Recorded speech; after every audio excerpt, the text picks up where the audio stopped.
Hallelujah. Good morning.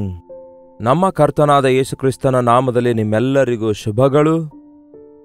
ಆತನ ವಾಕ್ಯಗಳನ್ನು ಧ್ಯಾನಿಸೋಣ ಬನ್ನಿರಿ ಎಂದು ಆಹ್ವಾನಿಸುತ್ತಾ, ಅನುದಿನ ಧ್ಯಾನ ಎಂಬ ಈ ಸೀರೀಸ್ ಆಗಿ ಈ ಕಾರ್ಯಕ್ರಮವನ್ನು ಬೆಳಿಗ್ಗೆ 7 ಗಂಟೆಗೆ ವಾಕ್ಯದಿಂದ ನಿಮ್ಮ ಬಳಿಗೆ ಬರ್ತಿದ್ದೇವಲ್ಲವೇ? ನೀವೆಲ್ಲರೂ ಕೇಳ್ತಿದ್ದೀರಿ, ನಂಬಿಕೆ ಇಡ್ತಾ ಇದ್ದೀರಿ, ಆತ್ಮಿಕ ಬಲ ಹೊಂದಿತಾ ಇದ್ದೀರಿ ಎಂದು ತಿಳಿಯಪಡಿಸುತ್ತಿದ್ದೀರಲ್ಲವೇ? ಅದಕ್ಕಾಗಿಯೇ ಇದನ್ನು ನಿಲ್ಲಿಸಲಾರದೆ ಮುಂದುವರಿಸುವ ಹಾಗೆ ಪ್ರಯಾಸ ಪಡ್ತಿದ್ದೇವೆ. ಪ್ರಾರ್ಥನೆ ಮಾಡಿರಿ, ಬನ್ನಿರಿ ದೇವರ ವಾಕ್ಯ ಧ್ಯಾನಿಸೋಣ. ಪರಿಶುದ್ಧ ದೇವರೇ, ನಿಮಗೆ ವಂದನೆಗಳು. ನಿಮ್ಮ ಮಾತುಗಳನ್ನು ಮತ್ತೊಂದು ಸಾರಿ ಈ ಉದಯ ಕಾಲದಲ್ಲಿ ನಾವು ಕೇಳುವಂತೆ ಸಹಾಯ ಮಾಡಿರೆಂದು ಕ್ರಿಸ್ತನ ನಾಮದಲ್ಲಿ ಬೇಡಿ ಹೊಂದಿದ್ದೇನೆ ತಂದೆಯೇ, ಆಮೇನ್.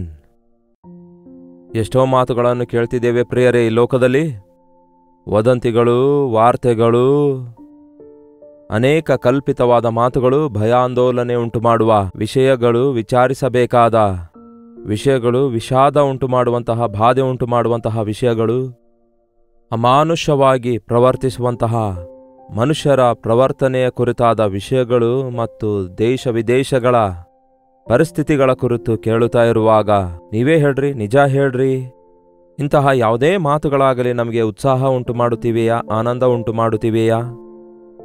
ಇವುಗಳಲ್ಲಿ ಯಾವುದೇ ಮಾತಾಗಲಿ ನಮಗೆ ನಿರೀಕ್ಷೆ ಉಂಟು ಮಾಡುವ ಮಾತುಗಳಾಗಿವೆ ಎಂದು ನೋಡೋದಾದರೆ, ಇವೆಲ್ಲವೂ ನಮಗೆ ಭಯ ಉಂಟು ಮಾಡುವವುಗಳಾಗಿಯೂ ನಮ್ಮನ್ನು ಅಯೋಮಯ ಪರಿಸ್ಥಿತಿಗೆ ನಡೆಸುವಂಥವುಗಳಾಗಿಯೇ ಇವೆ.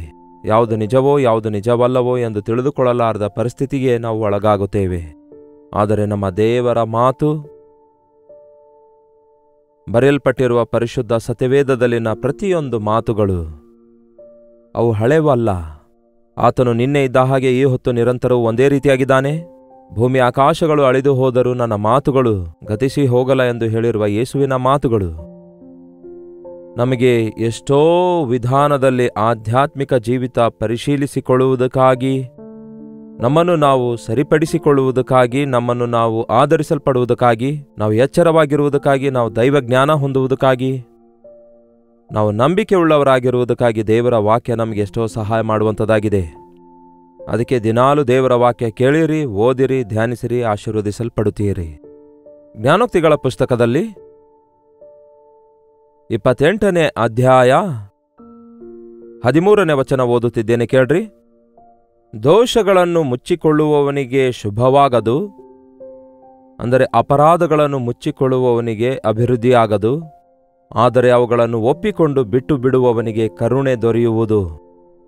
ತನ್ನ ದೋಷಗಳನ್ನು ಮುಚ್ಚಿಕೊಳ್ಳುವವನಿಗೆ ಶುಭವಾಗದು, ಅಂದರೆ ಅತಿಕ್ರಮಗಳು, ಬಲಹೀನತೆಗಳು,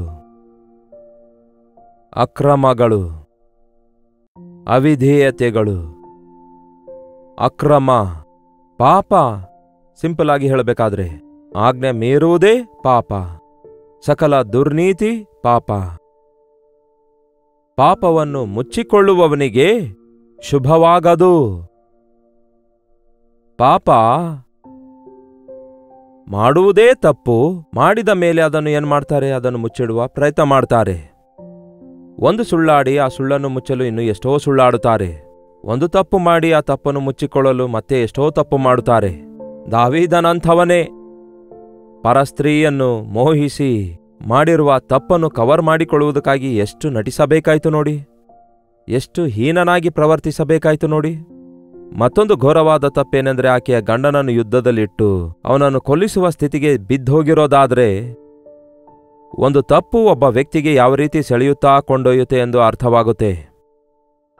ಅದಕ್ಕೆ ಸೈತಾನನಿಗೆ ಅವಕಾಶ ಕೊಡಬೇಡಿ. ಪಾಪ ಚಿಕ್ಕದೇ ಅಲ್ಲವೇ ಅಂದುಕೊಳ್ಬೇಡಿ.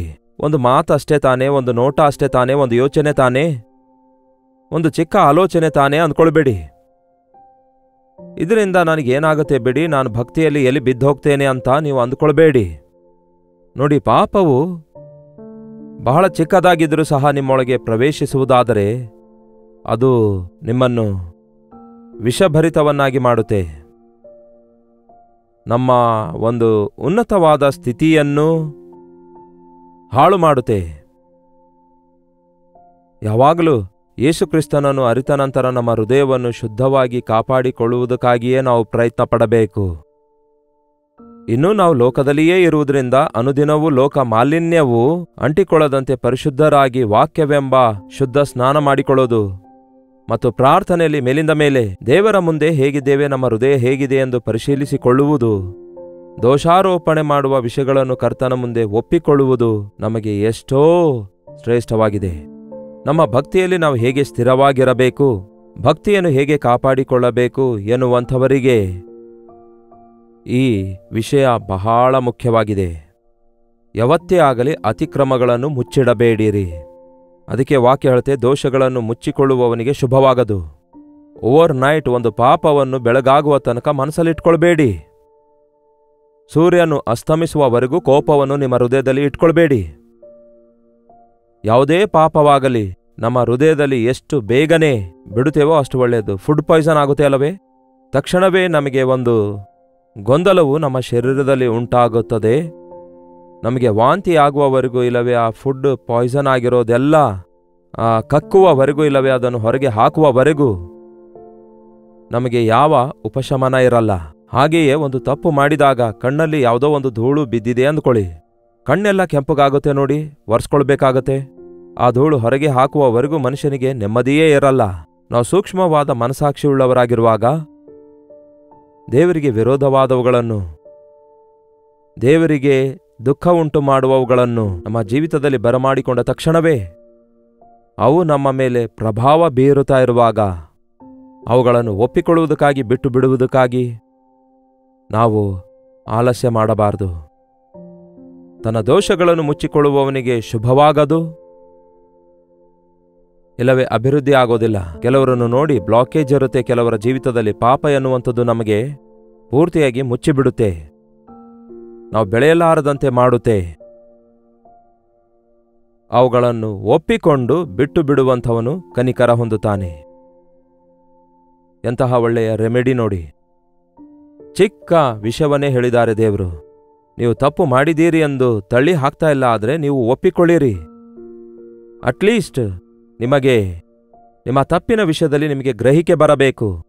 ಅದಕ್ಕೆ ತಾನೇ ಬಹಳಷ್ಟು ಜನರಿಗೆ ಗ್ರಹಿಕೆ ಇಲ್ಲದಕ್ಕಾಗಿಯೇ ಮೇಲಿಂದ ಮೇಲೆ ಮಾಡಿರುವ ತಪ್ಪನ್ನೇ ಮಾಡುತ್ತಾ ತಮ್ಮ ಜೀವಿತ ಹಾಳು ಮಾಡಿಕೊಂಡು ದೇವರಿಂದ ದೂರ ಆಗ್ತಿದ್ದಾರೆ. ಅದಕ್ಕೆ ನಮ್ಮ ಪಾಪಗಳನ್ನು ನಾವು ಒಪ್ಪಿಕೊಳ್ಳುವುದಾದರೆ ಅವುಗಳನ್ನು ಬಿಟ್ಟು ಬಿಡುವವನು ಎಷ್ಟು ಚೆನ್ನಾಗಿದೆ ನೋಡಿ. ಈ ದಿನಗಳಲ್ಲಿ ಬಹಳಷ್ಟು ಜನ ಒಪ್ಪಿಕೊಳ್ತಾರೆ. ಯೇಸುವನ್ನು ಅರಿತವರಿಗೆ ಅಭ್ಯಾಸ ಆಗ್ಬಿಟ್ಟಿದೆ. ದೇವರೇ, ನಾನು ಪಾಪಿಯಾಗಿದ್ದೇನೆ, ದೋಷಿಯಾಗಿದ್ದೇನೆ, ಕ್ಷಮಿಸಿರಿ ದೇವರೇ ಎಂದು ಪ್ರಾರ್ಥನೆ ಮಾಡ್ತಾರೆ. ಮತ್ತೆ ಮಧ್ಯಾಹ್ನ ಪಾಪ ಮಾಡ್ತಾರೆ, ಮತ್ತೆ ರಾತ್ರಿ ಒಪ್ಪಿಕೊಳ್ತಾರೆ, ಮತ್ತೆ ಬೆಳಿಗ್ಗೆ ಪ್ರಾರ್ಥನೆ ಮಾಡ್ತಾರೆ. ಒಪ್ಪಿಕೊಂಡು ಮತ್ತೆ ಮಾಡಬಾರದು. ಒಪ್ಪಿಕೊಂಡು ಮತ್ತೆ ಮಾಡುವವರ ವಿಷಯದಲ್ಲಿ ಯೇಸು ಹೇಳ್ತಾರೆ, ತೊಳೆಯಲ್ಪಟ್ಟ ಹಂದಿ ತಿರುಗಿ ಕೆಸರಿಗೆ ಹೋದಂತಿದ್ದಾರೆ ಅಂದಿದ್ದಾರೆ. ಅದಕ್ಕೆ ಎಷ್ಟೇ ಸಾರಿ ತೊಳೆದ್ರೂ ಮತ್ತೆ ಕೆಸರಿಗೆ ಹೋಗುತ್ತೆ. ಕಕ್ಕಿದ್ದನ್ನೇ ನೆಕ್ಕುವಂತಹ ನಾಯಿಯಂತೆ ಇದ್ದೀರಿ ಅಂದಿದ್ದಾರೆ. ನೋಡಿ ಪ್ರಿಯರೇ, ಕಕ್ಕಿದ್ದನ್ನು ಕನಿಷ್ಠ ನಾವು ಕಣ್ಣಾರೆ ನೋಡುವುದಕ್ಕೂ ಕೂಡ ಎಷ್ಟೋ ಅಸಹ್ಯವಾಗಿರುತ್ತೆ. ಆದರೆ ಈ ನಾಯಿ ಒಂದೇ ಸ್ವಲ್ಪ ವಿಶೇಷವಾಗಿದೆ. ಅದು ಕಕ್ಕುತ್ತೆ ಮತ್ತೆ ಕಕ್ಕಿದ್ದನ್ನೇ ನೆಕ್ಕುತ್ತೆ. ಅದೇ ರೀತಿ ತಪ್ಪು ಮಾಡಿದ್ದೇನೆ ಎಂದು ಒಪ್ಪಿಕೊಂಡು ಅದೇ ತಪ್ಪನ್ನು ಮಾಡುವವನು ಕಕ್ಕಿದ್ದನ್ನು ನೆಕ್ಕುವ ಆ ನಾಯಿಗೆ ಸಮಾನನಾಗಿರುತ್ತಾನೆ. ಅದಕ್ಕೆ ತನ್ನ ದೋಷಗಳನ್ನು ಮುಚ್ಚಿಕೊಳ್ಳುವವನಿಗೆ ಶುಭವಾಗದು. ಅವುಗಳನ್ನು ಒಪ್ಪಿಕೊಂಡು ಬಿಟ್ಟು ಬಿಡುವವನಿಗೆ ಕರುಣೆ ದೊರೆಯುವುದು, ಕ್ಷಮಾಪಣೆ ದೊರೆಯುವುದು. ನಮ್ಮ ಪಾಪಗಳನ್ನು ನಾವು ಒಪ್ಪಿಕೊಳ್ಳುವುದಾದರೆ ಆತನು ನಂಬಿಗಸ್ತನೂ ನೀತಿವಂತನೂ ಆಗಿರುವುದರಿಂದ ನಮ್ಮ ಸಕಲ ಅನೀತಿಯನ್ನು ತೊಲಗಿಸಿ ಆತನು ನಮ್ಮನ್ನು ಪವಿತ್ರಗೊಳಿಸುತ್ತಾನೆ. ಬಹಳ ಸಾರಿ ವಚನ ನಿಮಗೆ ಮೇಲಿಂದ ಮೇಲೆ ಹೇಳಿದ್ದೇನೆ, ನನಗೆ ಗೊತ್ತು ಅಂತ ನೀವು ಹೇಳ್ತಿರ್ಬೋದು, ಆದರೂ ಮಾಡ್ತಾ ಇದ್ದೀರಿ. ಆಯಾ ದಿನಕ್ಕೆ ತಕ್ಕಂತೆ ನೀವು ಹಾಸಿಗೆಗೆ ಹೋಗುವುದಕ್ಕಿಂತ ಮುಂಚೆ ನಿಮ್ಮ ಹೃದಯವನ್ನು ದೇವರ ಸನ್ನಿಧಿಯಲ್ಲಿ ಹೊಯ್ದುಕೊಳ್ತಾ ಇದ್ದೀರಾ? ನಿಮ್ಮ ಹೃದಯ ದೋಷಾರೋಪಣೆ ಮಾಡುವಂತಹ ಪ್ರತಿ ಪಾಪವನ್ನು ಒಪ್ಪಿಕೊಂಡು ಬಿಟ್ಟು ಬಿಡುತ್ತಾ ಇದ್ದೀರಾ? ರಿಪಿಟೇಷನ್ ಆಗಿ ಮತ್ತೆ ಅದೇ ಪಾಪಗಳನ್ನು ಮಾಡ್ತಾ ಇದ್ದೀರೋ, ಇಲ್ಲವೇ ಒಂದು ಸಾರಿ ಒಪ್ಪಿಕೊಂಡಿರುವುದನ್ನು ಬಿಟ್ಟು ಬಿಟ್ಟು ಮತ್ತೆ ಇನ್ನೆಂದಿಗೂ ಮಾಡದಂತೆ ದೇವರ ಕೃಪೆಗಾಗಿ ಬೇಡಿಕೊಳ್ತಾ ಇದ್ದೀರಾ? ಪಶ್ಚಾತ್ತಾಪ ಎಂಬ ಮಾತು ಬೈಬಲ್ನಲ್ಲಿ ಉಪಯೋಗ ಆಗಿದೆ. ಮಾಡಿರುವ ತಪ್ಪಿಗಾಗಿ ಪಶ್ಚಾತ್ತಾಪ ಪಡಬೇಕು. ಸುಮ್ಮನೆ ಮಾತುಗಳಿಂದ ನಾವು ಒಪ್ಪಿಕೊಳ್ಳೋದಲ್ಲ, ನಾವು ಮಾಡಿರುವ ತಪ್ಪಿಗಾಗಿ ನಾವು ಫೀಲ್ ಆಗಬೇಕು. ಅದನ್ನು ನಾವು ಗ್ರಹಿಸಿಕೊಳ್ಳಬೇಕು. ಇದರ ನಿಮಿತ್ತ ನನ್ನನ್ನು ನಾನು ಎಷ್ಟು ಹಾಳು ಮಾಡಿಕೊಂಡಿದ್ದೇನೆಂದು, ನನ್ನ ಸುತ್ತಲಿರುವವರಿಗೆ ಎಷ್ಟೋ ಹಾನಿ ಮಾಡಿದ್ದೇನೆ, ದೇವರ ಮನಸ್ಸು ಎಷ್ಟೋ ನೋಯಿಸಿದ್ದೇನೆ. ನಾವು ಪ್ರತಿ ಪಾಪ ಮಾಡುವಾಗ ಯಾರ ವಿರುದ್ಧ ಮಾಡ್ತಾ ಇಲ್ಲ ಅನ್ನಬಾರ್ದು. ನೀವು ಮಾಡುವಂಥದ್ದೇ ಖಂಡಿತವಾಗಿಯೂ ನಿಮ್ಮ ಸುತ್ತಲಿರುವವರ ಮೇಲೆ ಪ್ರಭಾವ ಬೀರುತ್ತೆ. ಒಬ್ಬ ಪಾಸ್ಟರ್ ಆಗಿ ನೀವು ಮಾತಾಡುವ ಪ್ರತಿಯೊಂದು ಮಾತು ಸುತ್ತಲಿರುವವರ ಮೇಲೆ ಪ್ರಭಾವ ಬೀರುತ್ತವೆ. ತಕ್ಷಣ ಹಿಡಿಯುತ್ತಾರೆ ತಪ್ಪಾಗಿರೋದಾದ್ರೆ, ತಕ್ಷಣವೇ ಗ್ರಹಿಸಿಕೊಳ್ತಾರೆ ಅದರಲ್ಲಿ ಸತ್ಯ ಇರೋದಾದ್ರೆ. ಒಬ್ಬ ತಂದೆಯ ಪ್ರವರ್ತನೆ, ಒಬ್ಬ ತಾಯಿಯ ಪ್ರವರ್ತನೆ ತಮ್ಮ ಮಕ್ಕಳ ಮೇಲೆ ಪ್ರಭಾವ ಬೀರುತ್ತೆ. ಒಬ್ಬ ಟೀಚರ್ ಪ್ರವರ್ತನೆ ಸ್ಕೂಲ್ನಲ್ಲಿರುವ ಎಲ್ಲರ ಮೇಲೆ ಪ್ರಭಾವ ಬೀರುತ್ತೆ. ನಾವು ಮಾಡುವುದು ಕೇವಲ ನಮಗೆ ವಿರುದ್ಧವಾಗಿದೆ ಎಂದು ಸಮರ್ಥಿಸಿಕೊಳ್ಬಾರ್ದು. ನಾವು ಮಾಡುವಂಥದ್ದು ಸುತ್ತಲಿರುವವರಿಗೂ ಕೂಡ ವ್ಯತಿರೇಕವಾಗಿದೆ ಎಂದು, ಬಾಧೆಕರವಾಗಿ ಇಲ್ಲವೇ ಹಾನಿಕರವಾಗಿ ಇದೆ ಎಂದು ಗ್ರಹಿಸಬೇಕು. ಅಷ್ಟೇ ಅಲ್ಲ, ನಾವು ಮಾಡುವ ಪ್ರತಿ ತಪ್ಪು ದೇವರಿಗೆ ಬಾಧೆ ಉಂಟು ಮಾಡುತ್ತೆ. ದಾರಿ ತಪ್ಪಿ ಹೋದ ಮಗನು ತಿರುಗಿ ಬಂದು ಹೇಗೆ ತಪ್ಪು ಒಪ್ಪಿಕೊಂಡನಲ್ಲವೇ? ತಂದೆಯೇ, ನಿನಗೆ ವಿರೋಧವಾಗಿಯೂ ಪರಲೋಕಕ್ಕೆ ವಿರೋಧವಾಗಿಯೂ ನಾನು ತಪ್ಪು ಮಾಡಿದ್ದೇನೆ. ಇಹಲೋಕ ತಂದೆಯಾದ ನಿನಗೆ ವಿರುದ್ಧವಾಗಿ ತಪ್ಪು ಮಾಡಿದ್ದೇನೆ, ಪರಲೋಕದ ತಂದೆಯಾದ ದೇವರಿಗೆ ವಿರುದ್ಧವಾಗಿ ನಾನು ತಪ್ಪು ಮಾಡಿದ್ದೇನೆ. ನನ್ನನ್ನು ಕ್ಷಮಿಸು. ಇನ್ನು ನಿನ್ನ ಮಗನೆನಿಸಿಕೊಳ್ಳಲು ನಾನು ಯೋಗ್ಯನೂ ಅಲ್ಲ. ನೋಡಿ ಪ್ರಿಯರೇ, ಪಶ್ಚಾತ್ತಾಪ ಪಡುವಾಗ ಹೌದು ಮಾಡಿದ್ದೇನೆ, ಕ್ಷಮಿಸಿಕೋ ಎಂದು ಈ ದಿನ ಕೆಲವೊಂದು ಜನ ತಪ್ಪು ಒಪ್ಪಿಕೊಳ್ತೇವೆ ಅನ್ನುತ್ತಾರೆ. ಆಯ್ತು ಸರಿ, ತಪ್ಪು ಮಾಡಿದ್ರೆ ಏನು, ಎಲ್ಲರೂ ಮಾಡ್ತಾರಲ್ಲವೇ, ಒಪ್ಪಿಕೊಳ್ತಿದ್ದೇನೆ, ಕ್ಷಮಿಸು ಎನ್ನುವ ಕೇರ್ಲೆಸ್ನೆಸ್ ತೋರಿಸ್ತಾರೆ. ಈ ದಾರಿ ತಪ್ಪಿ ಹೋದ ಮಗನನ್ನು ನೋಡಿರಿ. ಹೌದು ಅಪ್ಪ, ನಾನು ತಪ್ಪು ಮಾಡಿದ್ದೇನೆ, ಪಾಪ ಮಾಡಿದ್ದೇನೆ, ಇನ್ನು ನಿನ್ನ ಮಗನು ಅನಿಸಿಕೊಳ್ಳಲು ನಾನು ಯೋಗ್ಯನಲ್ಲ, ಕೂಲಿಯಾಳಾಗಿ ಸೇರಿಸಿಕೋ ಎಂದು ಹೇಳಿ ತಗ್ಗಿಸಿಕೊಳ್ತಿದ್ದಾನೆ. ನಮ್ಮನ್ನು ನಾವು ತಗ್ಗಿಸಿಕೊಳ್ಳುವಾಗಲೇ ಪಶ್ಚಾತ್ತಾಪದೊಂದಿಗೆ, ಪಶ್ಚಾತ್ತಾಪ ಪಡುವಾಗಲೇ ಯೇಸು ನಮ್ಮನ್ನು ಕ್ಷಮಿಸುತ್ತಾರೆ, ಹೆಚ್ಚಿಸುತ್ತಾರೆ, ಆಶೀರ್ವದಿಸುತ್ತಾರೆ. ಮೇಲಿಂದ ಮೇಲೆ ಪ್ರತಿದಿನ ನಿಮ್ಮ ಹೃದಯದಲ್ಲಿ ದೋಷಾರೋಪಣೆ ಮಾಡುವ ಒಂದು ಮಾತಾಗಲಿ, ಇಲ್ಲವೇ ಒಂದು ನೋಟವಾಗಲಿ, ಒಂದು ಆಲೋಚನೆಯಾಗಲಿ, ಒಂದು ಕ್ರಿಯೆಯಾಗಲಿ, ದೇವರಿಗೆ ಬಾಧೆ ಉಂಟು ಮಾಡುವಂತಹ, ಇತರರಿಗೆ ಬಾಧೆ ಉಂಟು ಮಾಡುವಂತಹ ಏನೇ ನಿಮ್ಮ ಜೀವಿತದಲ್ಲಿ ಇರೋದಾದರೆ ಅವುಗಳನ್ನು ಗ್ರಹಿಸಿಕೊಂಡು, ತಿದ್ದುಕೊಂಡು, ಒಪ್ಪಿಕೊಂಡು ಪಶ್ಚಾತ್ತಾಪ ಪಡುವಾಗ ಮತ್ತೊಂದು ಸಾರಿ ತಿರುಗಿ ಮಾಡದಂತೆ ದೇವರ ಕೃಪೆ ಅನುಗ್ರಹಿಸಲ್ಪಡುತ್ತೆ. ದೋಷಗಳನ್ನು ಮುಚ್ಚಿಕೊಳ್ಳುವವನಿಗೆ ಶುಭವಾಗದು, ಅವುಗಳನ್ನು ಒಪ್ಪಿಕೊಂಡು ಬಿಟ್ಟು ಬಿಡುವವನಿಗೆ ಕರುಣೆ ದೊರೆಯುವುದು. ನಿತ್ಯವೂ ಭಯವುಳ್ಳವನಾಗಿ ನಡೆದುಕೊಳ್ಳುವವನು ಧನ್ಯನು. ನಿತ್ಯವೂ ಭಯವುಳ್ಳವನಾಗಿ ನಡೆದುಕೊಳ್ಳುವವನು ಧನ್ಯನು. ಇಲ್ಲಿ ಹೇಳಲ್ಪಡುವ ಭಯ ಅಂದ್ರೆ ಹೇಡಿತನ ಅಲ್ಲ ಪ್ರಿಯರೇ. ದೇವರಲ್ಲಿ ಭಯಭಕ್ತಿಯುಳ್ಳವರಾಗಿರುವುದು ಅಂದರೆ ಅದೊಂದು ಕೈಲಾಗದೇ ಇರುವಂಥದ್ದಲ್ಲ, ಅಥವಾ ಒಂದು ಹೇಡಿತನವೂ ಅಲ್ಲ. ಒಂಥರ ದೇವರು ಅಂದ್ರೆ ರಾಕ್ಷಸನಂತೆ ನಮಗೇನೋ ಮಾಡಿಬಿಡ್ತಾರೆ ಎಂದು ಯೋಚಿಸುವಂತಹ ಭಯವಲ್ಲ. ಆದರೆ ದೇವರಿಗೆ ಭಯಪಡುವುದು ಅಂದರೆ ಎಲ್ಲಿ ದೇವರಿಗೆ ನಾನು ದುಃಖಪಡಿಸುತ್ತೇನೋ ಎಂಬ ಭಯ, ನಾನು ಇತರರಿಗೆ ಎಲ್ಲಿ ಆಟಂಕಕರವಾಗಿರುತ್ತೇನೋ ಎಂಬ ಆ ಭಯದಿಂದ ಕೂಡಿದ ಜಾಗರೂಕತೆ. ಆಯಾ ದಿನಕ್ಕೆ ತಕ್ಕಂತೆ ನಿಂತಿದ್ದೇನೆ ಎಂದು ಹೇಳುವವನು ಬೀಳದಂತೆ ಕಾಪಾಡಿಕೊಳ್ಳಲಿ ಎಂದು ವಾಕ್ಯ ಹೇಳುತ್ತೆ. ಅದಕ್ಕಾಗಿಯೇ ನಾವು ಆಯಾ ದಿನಕ್ಕೆ ತಕ್ಕಂತೆ ನಮ್ಮನ್ನು ನಾವು ಪರಿಶೀಲಿಸಿಕೊಳ್ಳುತ್ತಾ ದೇವರಲ್ಲಿ ಭಯಭಕ್ತಿಯುಳ್ಳವರಾಗಿ ಜೀವಿಸಬೇಕು. ಆವಾಗಲೇ ನಾವೆಲ್ಲರೂ ಆಶೀರ್ವದಿಸಲ್ಪಡ್ತೇವೆ. ಅಷ್ಟೇ ಹೊರತು ತನ್ನ ಹೃದಯವನ್ನು ಕಠಿಣಪಡಿಸಿಕೊಳ್ಳುವವನು ಕೇಡಿಗೊಳಗಾಗ್ತಾನೆ. ಕುಗ್ಗಿದ ಜಜ್ಜಿದ ಹೃದಯವೇ ದೇವರಿಗೆ ಇಷ್ಟವಾಗಿದೆ, ಕಠಿಣ ಹೃದಯಸ್ಥರೆಲ್ಲ ಯೆಹೋವನಿಗೆ ಹೇಯವಾಗಿದ್ದಾರೆ. ಕುಗ್ಗಿದ ಜಜ್ಜಿದ ಹೃದಯವುಳ್ಳವನು ದೇವರಿಗೆ ಯಾವಾಗಲೂ ಕೃತಜ್ಞತೆಯುಳ್ಳವನಾಗಿರ್ತಾನೆ, ದೇವರಲ್ಲಿ ಭಯಭಕ್ತಿಯುಳ್ಳವನಾಗಿರುತ್ತಾನೆ, ಜಾಗರೂಕನಾಗಿರುತ್ತಾನೆ, ಹೃದಯ ಶುದ್ಧಿಯನ್ನು ಪ್ರೀತಿಸ್ತಾನೆ, ದೇವರ ಆಲೋಚನೆಗಳಿಗೋಸ್ಕರ ಕಾದಿರುತ್ತಾನೆ.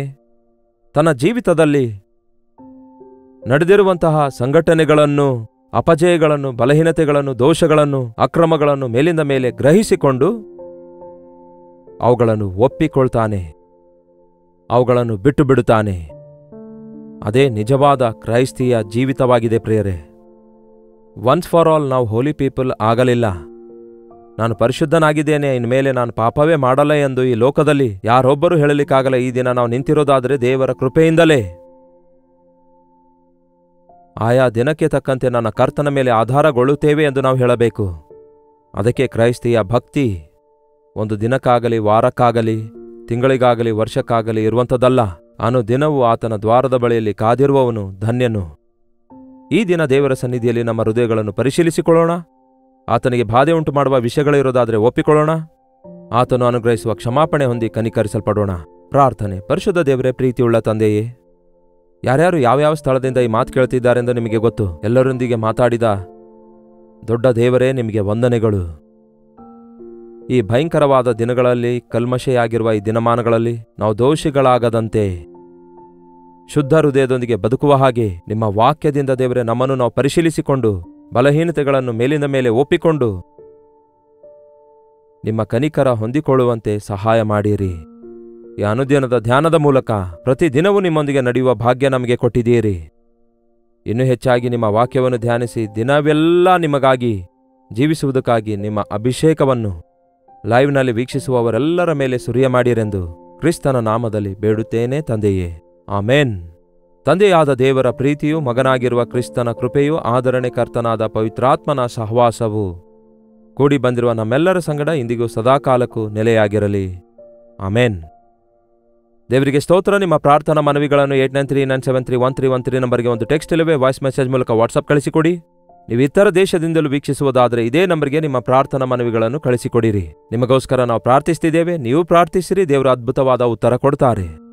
ಕರ್ತನ ಚಿತ್ತವಿರುವುದಾದರೆ ಇದೇ ಆಗಸ್ಟ್ 15ನೇ ತಾರೀಕು ಬ್ಯಾಂಗ್ಳೂರಿನಲ್ಲಿ ಹಡ್ಸನ್ ಕಮ್ಯುನಿಟಿ ಸೆಂಟರ್ನಲ್ಲಿ ಒಂದು ವಿಶೇಷವಾದ ಗೆಟ್ ಟುಗ್ಯಾದರ್ ನಿಮಗಾಗಿ ಏರ್ಪಡಿಸುತ್ತಿದ್ದೇವೆ. ಬೆಂಗಳೂರಿನ ಸುತ್ತಮುತ್ತಲಿರುವಂಥವರು ಬನ್ನಿರಿ. 2 ಗಂಟೆಯಿಂದ 6 ಗಂಟೆವರೆಗೂ, 6 ಗಂಟೆಯಿಂದ 10 ಗಂಟೆವರೆಗೂ 2 ಸೆಷನ್ ಇರ್ತಾ ಇದ್ದೇವೆ. ಹಾಗಾಗಿ ಬಂದು ಪಾಲ್ಗೊಳ್ಳಿರಿ. ಹೆಚ್ಚಿನ ವಿವರಕ್ಕಾಗಿ 8939731313 ನಂಬರ್ಗೆ ಕಾಲ್ ಮಾಡಿ. ಕರ್ತನ ಚಿತ್ತವಿರುವುದಾದರೆ ಮತ್ತೆ ನಾಳೆ ಇದೇ ಅನುದಿನದ ಧ್ಯಾನದಲ್ಲಿ ಭೇಟಿಯಾಗೋಣ. ಅಲ್ಲಿವರೆಗೂ ದೇವರ ಮಹಾಕೃಪೆ ಸದಾಕಾಲಕ್ಕೂ ನಿಮ್ಮೆಲ್ಲರೊಂದಿಗಿರಲಿ.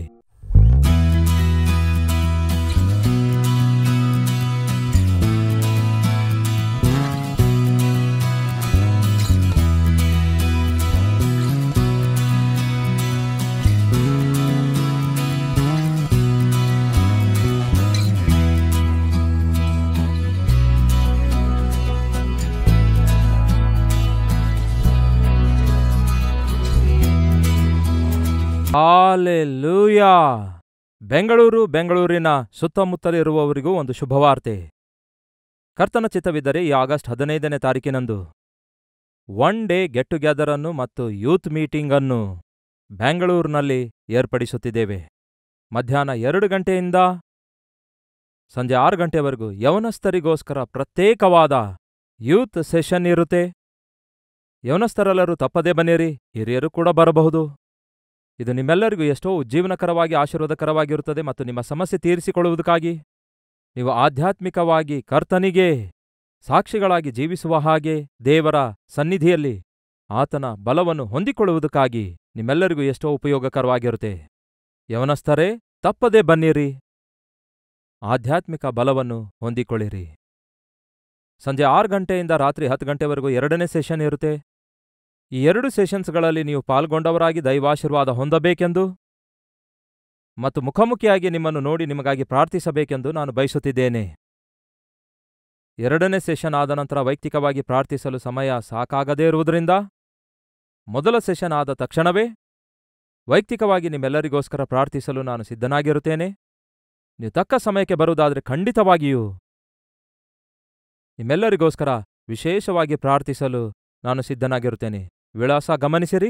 Hudson community centre, CSI compound, opposite to Mitralaya girls high school, near corporation circle, Bangalore.